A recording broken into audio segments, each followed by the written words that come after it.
하나님의 말씀은 성경 봉독을 통해서 전해집니다. 하나님의 말씀 제일 정확한 바로 말씀 아닙니까? 성경 봉독 그래서 중요합니다. 뿐만 아니라 찬양을 통해서 하나님의 말씀이 여러분 전해집니다. 그리고 또 설교를 통해서 하나님의 말씀이 전해집니다. 그리고 우리 오르간 연주에 의해서 하나님의 말씀이 전해집니다. 은혜가 전해집니다. 이 모든 예배가 우리 모두에게 귀한 은혜로 되어질 수 있기를 바랍니다. 날씨가 오늘 벌써 따뜻해지기 시작을 했습니다. 이 완연한 이 겨울을 밀어내고 봄 기운이 멀리서 우리에게 성큼성큼 다가오고 있음을, 그리고 우리 안에 이미 들어와 있음을 느끼게 되어집니다. 아마 조금 있으면 아마 요정가의 아름다운 벚꽃이 아마 우리를 유혹하게 되어질 것 같습니다. 우리 안에 봄 기운이 와 있는 것처럼 우리 민족에게도 정확히 한 봄바람이 불어서 새로운 변화들이 시작되어지면 참 좋겠습니다.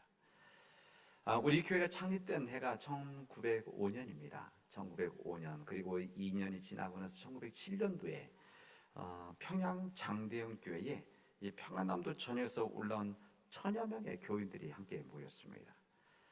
1885년 우리 온도다 벤셀러 선교사님들에 의해서 이제 복음이 시작되어졌던 우리 민족, 우리 조선 땅에 이 복음의 일꾼들이 함께 모인 겁니다. 그날 부흥회 사경회를 가졌습니다. 그래서 그날 늦은 시간까지 할 말씀을 듣고 뜨거운 마음으로 기도했다면 새로 2시까지 기도했다, 이렇게 기록되어져 있습니다. 이때 사도행전 이후에 가장 강력한 성령의 역사가 있었다, 이렇게 우리 교회에서 하는 우리에게 알려줍니다. 이날 포문을 연 사람은 길선주였었습니다. 후에 길선주 목사님 되셨죠. 이 길선주 목사님은 그 당시에 그냥 길선주, 한 교인이죠.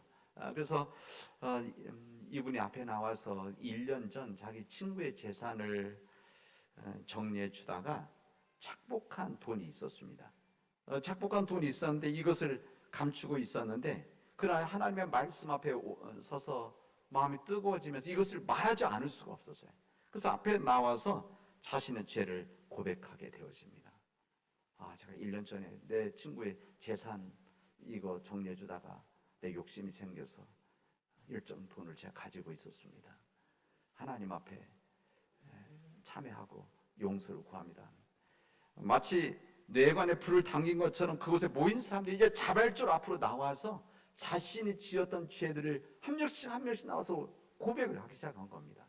그 많은 사람들이 모여서 고백을 시작하니 얼마나 많은 시간이 걸렸겠어요. 그러나 이 뜨거운 성령의 역사가 있었기 때문에 시간 가는 줄 모르고 자신의 죄들을 그대로 다 드러냈습니다. 그래서 거기에 성령의 놀라운 역사가 임하게 되어집니다. 이 장대영 교회 놀라운 성의 역사가 임했다는 소식은 순식간에 평양 전역으로 이제 전해지게 되어졌고, 이 장대영 교회는 사경회 끝났음에도 불구하고 강력한 성령의 역사, 더 정확히 말하면 회개의 역사로 인한 이 성령의 역사가 한반도 전역으로 이원의 불길처럼 번져 나가게 되어집니다. 이 평양 대부흥 운동은 여기서 그친 것이 아니라 그냥 개인적인 영성에서 그친 것이 아니라 이 영적 각성이 어떻게 변화가 되기 시작하냐면 사회 변화, 사회 개혁으로 이루어지게 되어집니다. 그때부터 여성지위 향상을 위해서 신분 타파에 대해서, 교육열에 대해서, 의식에 대해서, 미신 타파에 대해서 이런 모든 이 신앙의 여러 모양들이 그때부터 새로운 도전을 받고 새로운 변화를 시작했다. 이것이 바로 1907년 우리 한국 교회사에 정말 선을 그었던 대부흥 운동입니다. 회개의 역사가 성령의 역사로 이어졌다는 것을 우리가 알려줍니다. 우리 인간 삶의 모든 관계를 맺게 하는 핵심적인 이 키 열쇠는 뭔가 하면 약속과 믿음입니다.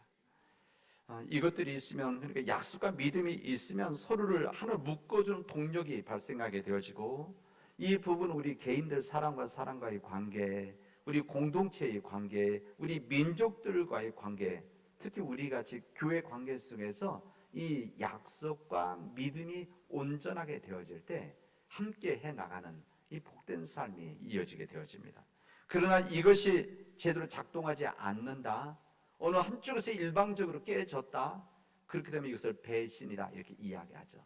이 배신이 이루어지게 되어지면 그 결과는 예상 밖으로 너무 커지게 되어집니다.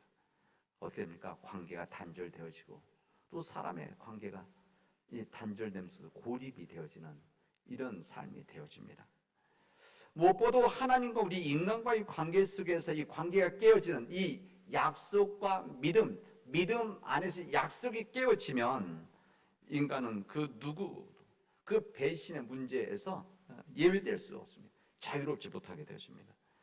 인간과 하나님은 절대적 믿음, 그 신뢰 안에서의 약속, 하나님의 약속이죠. 약속. 우리 성경의 신약 구약이 약속한 말 아닙니까? 이 말씀이 깨어지게 되어지면은 우리 인간은 영적인 동물이라서, 영적인 존재들이라서 우리 고통, 양심의 고통, 죄의식으로 불행한 삶이 이제 지속될 수밖에 없는 겁니다.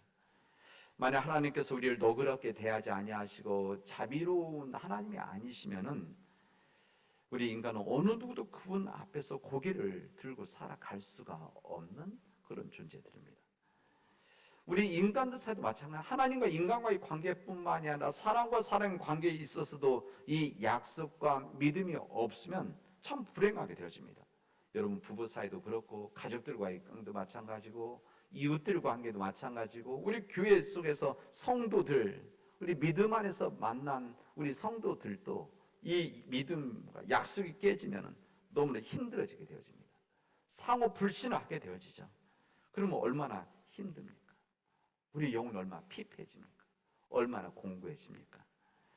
오늘 우리에게 주신 이 구약의 말씀, 시작의 말씀은 배신한 인간들에 대한 이야기를 우리에게 전해줍니다. 우리 지난 시간 3첫째 주일을 시작하면서 이 가룟 유다에 대한 이야기를 함께 나눈 배신했는데 오늘의 말씀은 구약의 위대한 인물 존재에 있었던 다윗 왕, 그리고 우리 신약의 주님의 수제자라고 인정받았던 베드로에 대한 이야기입니다. 이 다윗 왕, 그는 어느 누구로부터 피할 수 없는, 그 누구도 받지 못했던 은혜와 영광을 입었던 사람입니다. 이세 8번째 아들, 이 들판에서 양무리를 치던 목동이었었는데 지금 이 말씀이 전해지던 때는 그 이스라엘 왕국의 왕이 돼서 온 나라를 다스리는 큰 인물이 되어 있었을 때입니다. 사실 그에게는 하나님을 기쁘시게 하는 신앙적인 영적인 탁월한 능력이 있었습니다. 실제 그렇습니다. 여호와의 이름을 위해서 여호와의 믿음 안에서 적장 골리앗, 이 골리앗을 맞서 싸울 수 있는 믿음이 그에게는 있었습니다. 주의 기름을 부으신 자라고 해서 사울 왕, 이 기름 부었기 때문에 자신이 동굴 안에서 또 밖에서 죽일 수 있는 여러 기회가 있었음에도 그 믿음 때문에 죽이지 않았던, 스스로 포기했던 믿음의 한 사람이기도 했었습니다. 그리고 시와 찬미로 여호와 하나님을 기쁘게 하실 줄 알았고 나라의 분열을 통합할 수 있는 그런 은혜와 능력도 있었습니다. 그러나 그가 그 삶을 유지하지 못했습니다. 그가 모든 것을 이루었을 때, 모든 것이 이루어진 줄 생각했을 때 그에게 시험이 있게 되었죠. 유혹이 있었습니다. 어느 날 밤에 나신으로 목욕하다 한 여인 밧세바를 보고 그때 시험을 받고 그가 오랫동안 쌓아놨던 이 경관 믿음의 삶이 그냥 일순간에 무너져 내려버립니다. 여러분, 우리 믿음 안에서 유혹이라고 하는 것은 언제 끝나느냐?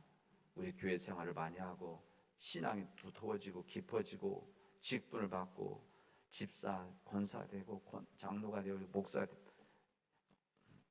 해결되냐? 절대 그렇지 않습니다. 언제 끝나느냐? 언제 끝납니까? 제가 종종 얘기하죠. 언제 끝납니까? 죽어야 끝납니다. 죽기 전엔 절대 이 유혹 앞에 단단히 설 수 있는 사람 아무도 없습니다. 그런 여호와 하나님을 배신하는 일들이 이어지게 되어집니다. 한번 거짓말을 하면 이제 거짓말이 이어지는 것이죠. 악한 것이 악한 것을 만들어내게 되어지는 겁니다. 그런 권력의 횡포가 잇따라서 이제 임신한 부작용이 있게 되어지자 밧세바의 남편 우리아를 전장으로 보내서 의도적으로 죽게 만듭니다. 여기서 끝납니까? 이제 그 여자를 자기 후처로 데려와서 아이도 낳고 살기 시작합니다. 인간의 권력의 폭력이 얼마나 심각한지를 그대로 보여주는 이 삶의 모습을 보여줍니다. 이 다윗은 이 모든 거 자기가 가지고 있는 권력으로 다 덮어놓으면 덮일 줄 알았습니다. 그러나 이것 덮여집니까? 그렇지 못합니다. 이 모든 것을 알고 계시던 분이 계셨죠. 우리 하나님이십니다. 우리 하나님께서 이 모든 것을 보고 계셨고 이런 어긋난 행동에 침묵할 수가 없었습니다.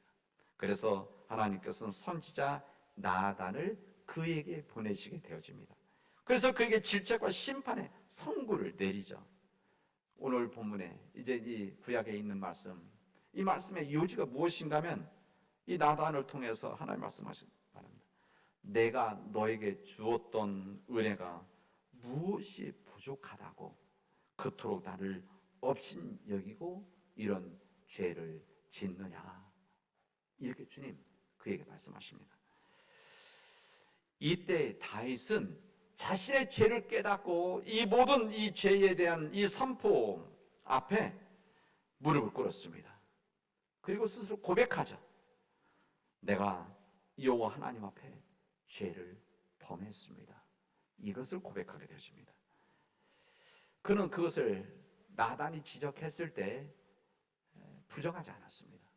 변명하지 않았습니다. 그리고 스스로 죄를 자백하게 됩니다. 이게 바로 다윗이었습니다. 이 일로 인해서 쏟아진 부끄러움이 그의 노년에 몰려왔지만 그의 여러 가지 위협이 있었지만 그럼에도 불구하고 하나님의 사랑과 역사에서 버림당하지 아니하고 우리 구약의 한 지도자로 남게 되었습니다. 이게 바로 인간의 한 모습입니다. 우리 복음서의 말씀 베드로에 대한 이야기를 우리에게 알려줍니다. 이 베드로, 요한복음 18장의 말씀은 예수님 체포 당하시던 그날 밤에 제자 베드로가 예수님을 모른다고 3번이나 부인했던 이 사실을 증언하고 있습니다. 이 베드로의 이 3번의 부인, 이 부분은 그 당시에 쓴 글이 아니고 10년, 20년, 30년, 40년, 50년 지나고 나서 성경에 쓰여진 겁니다. 그러니까 이때 이미 베드로가 이 초대 교회의 지도자가 되어 있을 때입니다. 그럼에도 불구하고 스스로의 이 부족한 것, 죄를, 허물을 덮어내고 거짓말을 하지 않아도 그냥 말하지 않았으면 될 것들을 성경에 기록함으로 인해서 한 인간의 연약함이 우리 모두에게 적용되고 있다는 것을 우리에게 알려줍니다. 베드로는 주님에게 자신은 주님을 위해서 목숨을 버리겠다고 장담했었습니다. 주님께서 떠나지 않겠다고 장담했었던 이 베드로였었습니다. 그러나 베드로는 결국 예수님의 말씀대로 자신의 혼장담에도 불구하고 예수님이 체포되셨을 때 이제 그 집안에 있었던 하인들의 이 질문 앞에 넘어졌습니다. 칼 앞에 무너진 것이 아닙니다. 3번째 예수님 모른다고 부인했을 때 그때 새벽닭이 울었다고 오늘 본 마지막은 우리에게 증언해주고 있습니다. 여러분, 이스라엘 역사의 가장 위대한 지도 다윗이 넘어졌습니다. 이게 바로 인간의 연약함입니다. 연약하기 때문에 악해질 수 있는 겁니다. 베드로 스스로 고백했지만 호언장담했지만 이 호언장담했던 베드로 인간의 연약함 때문에 악해질 수밖에 없었습니다. 여러분, 오늘 우리들은 이 사순절 둘째 주일 이 말씀을 읽으면서 이 베드로를 바라보면서 다윗을 바라보면서 특히 이 베드로의 모습이 다른 사람의 문제가 아니라 우리 스스로의 자화상이라는 것을 우리 스스로 보게 되어집니다. 그리고 깨닫게 되어집니다. 절대로 주님을 배반하지 않겠다고 다짐하고 장담했었던, 그리고 우리가 기도하는 우리가 그렇게 지키고 있습니까? 그렇게 살아가고 있습니까? 우리는 때로는 작은 시험에도 넘어져서 좌절하고 낙심하고 마음 아파한 적이 한두 번이 아닙니다. 여러분만 그런 것이 아니라 저도 마찬가지입니다. 이것에 예외된 사람은 아무도 없습니다. 우리가 베드로를 절대 비겁하다고 탓할 수가 없습니다. 왜? 우리도 그렇게 비겁한 삶을 때때로 아니면 종종 아니면 자주 그렇게 살아가고 있기 때문에 그렇습니다. 만약에 이 베드로 그리고 이 다윗 왕 만약 배반하고 끝났다면 연약한 우리는 절망일 수밖에 없을 것입니다. 죄를 짓고 회개하지 않았던, 그래서 불행한 삶으로 마쳤던 가룟 유다 비교되는 거 아니겠습니까? 그러나 믿음의 사람 베드로는 하나님의 사람과는 달랐습니다. 자신이 지었던 이 모든 죄를 이제 하나님 앞에 참회하는 역사가 이루어지게 되죠.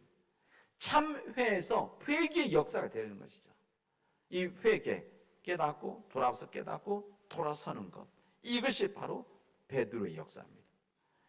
마태복음 27장에 보면 같은 내용이 이렇게 기록되어 있어요. 이에 베드로가 예수님의 말씀에 닭 울리기 전에 내가 3번이나 나를 부인하리라 하심이 생각나서 밖에 나서 심히 통곡하니라 그랬습니다. 이게 바로 베드로의 회개입니다. 이 베드로는 지은 죄를 회개하고 뉘우친 사람입니다. 변명하거나 은폐하지 않고 철저하게 회개를 하게 되어집니다. 믿음의 사람들 바로 그 차이가 있습니다. 믿음의 사람은 절대 어떤 시험과 유혹에도 넘어가지 않는 사람이 아니라 넘어가더라도 쓰러지더라도 죄를 짓더라도 그때 하나님 앞에 서서 하나님 앞에 진실한 마음으로 참회할 수 있는 사람. 하나님, 내가 부족한 사람입니다. 연약한 사람입니다. 내 마음에 많은 죄를 지었습니다.